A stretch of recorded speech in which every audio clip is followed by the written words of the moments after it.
Let's draw the structure for hex-2-ene.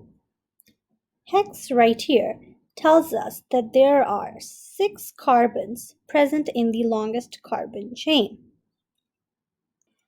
Ene right here tells us that this is an alkene, meaning that there is a double bond between carbons.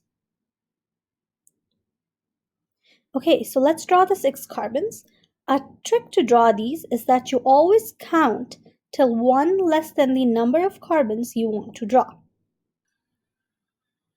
1, 2, 3, 4, 5.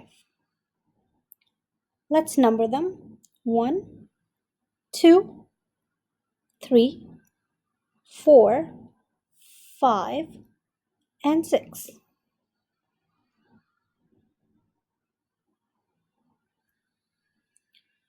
This 2 right here tells us the location of this double bond, which is the second carbon. So the double bond is between the second and the third carbon.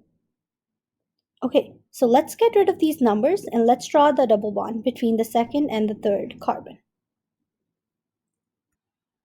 So this is the structure for hex-2-ene, where the double bond is between the second and the third carbon. Thank you for watching, and don't forget to subscribe to my channel.